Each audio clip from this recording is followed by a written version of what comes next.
Hello Internet, so nice to see you. If there is one thing that a lot of people are obsessed with, but I personally hate, is bar chords. Bar chords are not the easiest chord to play, okay? A lot of beginner intermediate are stuck on bar chord, even some advanced player can play a lot of other stuff fairly well, and their bar chords kinda suck, okay? And honestly, if I have to tell you the truth, I don't think bar chords sound any good. People are obsessed with them. They don't think they are great guitar players if they cannot do a bar properly. But for what? I mean, they really don't sound that good, okay? There are so many much better alternatives that we can use that will sound better in a band context, that will cut through the mix much better, that will make us sound more intelligent than just going, okay? So, this is my hate letter to bar chords, okay? And now let me show you what I do instead. A student asked me exactly that. How do we go from bar chords? And just start telling him, you want to move away from bar chords. Forget all that stuff, okay? Here's what sound better than bar chords. And if you are stuck on bar chords, I would recommend follow this video and do that instead. Wondering just how do you think about other ways to approach, you know, those flavors chords. I know you could get into, you know, extensions and things like that, but you know, started a little bit of work with the triads and the triad inversions. Yes. But I guess that doesn't really get into the sevenths. You need to move away from bar chords. Okay. Now, bar chords are okay.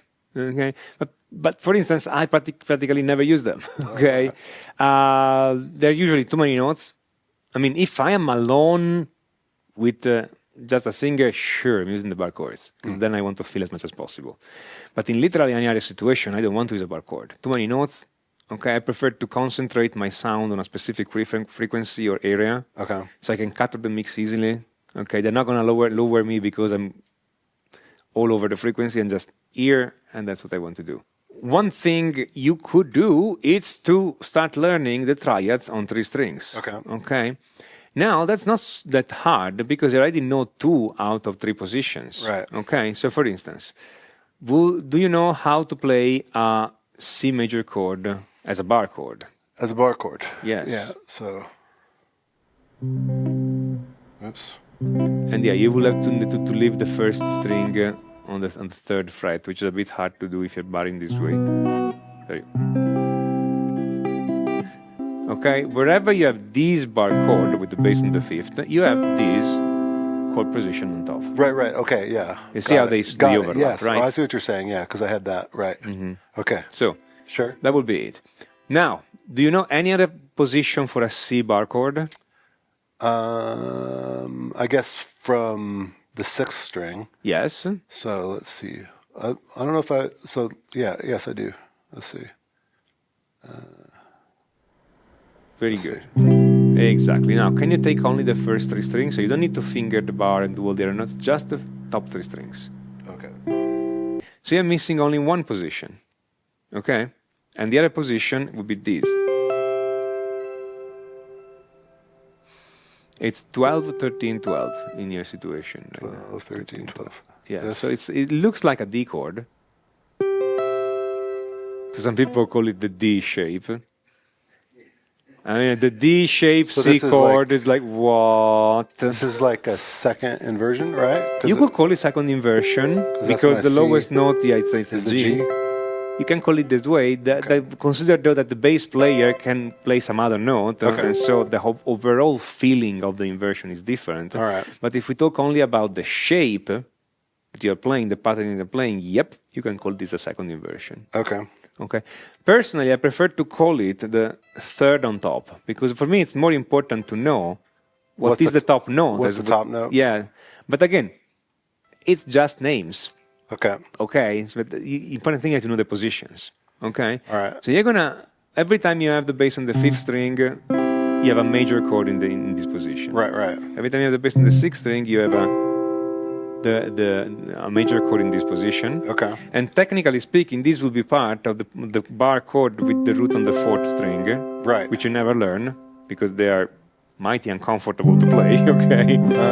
but technically it would be that, and so this is just the 3 Okay. notes on top. Okay, but again, you can think of it either way. So I will start learning the chords then that way. What do I mean? I mean that I will take a chord chart, some simple pop song, really nothing much more, and then start thinking, can I play them using only chords on the top 3 strings? Just the triads on the top 3 strings. So like C, A minor, whatever, E minor, whatever, the G, whatever the chord progression is, and just trying to play this using only the top 3. And then try to use like the voice leading you were talking about a little Yes, bit more. exactly. The closest one. The closest one, Yeah. essentially. Now, when you're thinking about that closest one, do you basically look for the closest root? You could do that. I'm just thinking. I mean, if I have a C here, and a C here, Right. my first chord is G. The closest C is here because this alternative here and this alternative here or down here are too far away from me. So I'm just picking the closest shape. Okay. Okay. You always have 3. Yeah. If you have to move more than 2 frets, you're going too far. Right. Okay. Up or down, right? Okay. So that would be the idea. That's how you conceptualize the whole thing. Okay. And that will stay on those chord charts. Okay. What I'm going to say is very unpopular. People don't teach this way, but I will stay on a few chord charts until you can pretty much read the chord chart in real time and play those chords on top 3 strings. You're just playing triads, so Yes, you're just major playing or triad. minor basically, or Exactly. maybe diminished. The thing is, once you know the triads, there are ways to play the 7th chord that are easy. Okay. Okay, because you just need to play the triad a third higher. So if I want to play a C major 7, I just need to think what's triad at the third higher than C major. It's E minor in the scale. Right. And I play E minor and let the bass player play C. So I'm playing E minor, the bass player plays C, All right. and boom, the combination of us is a C major 7. Now, don't worry if you understood every single passage here. Yeah. Okay, it's a bit... No, I understood that concept. But the idea is that I'm playing a different triad than the one written, Okay. and eventually you pretty much learn them, okay, to create the illusion of a 7th chord or a 9th like chord or other major things. sevenths, you would be picking a minor triad, or After minor sevenths, you'd be picking a major triad, that a kind minor of thing. third above, and so on and so forth. Yeah, Okay. so you can always do this kind of... That okay. math. Yeah. Okay. Or I can play a triad a 5th above if I want the 7th and the 9th, but not the 3rd, etc., etc., etc. Okay, so basically, if you're playing with a bass player, you're not really worried about playing the root, or you just exactly. staying up high. You play the top note. I mean, if you play just a triad, play the root too. But if you are play something else, you can find a triad that gives you the extension and let the bass player All right. worry about the root note. All right. Okay. That makes me really want to learn triads. Yeah. Yeah. Triads are the best. Okay. Cool. You can do so much with triads. Okay. It's just great. So that's why you need to have those triads as familiar as you can. Okay. Okay, as in real time as you can, because later you want to put this math on top. It's not really math, as you're gonna see eventually, but you want to put this some math on top, and you may have to play a different triad. Okay, or sometimes you can modify the triad. So if I'm playing the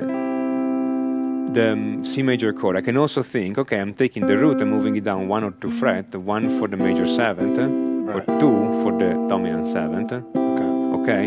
If I want a 4th, a sus4, I can take the 3rd and move it up or down for the 2nd. So you can start doing all this, getting to know all those positions. It's relative to the triad you already learned. Exactly. Yeah. So once you have the triad, you have a reference point, you know it sounds good, and you can modify it in a number of ways to get all the other chords you want.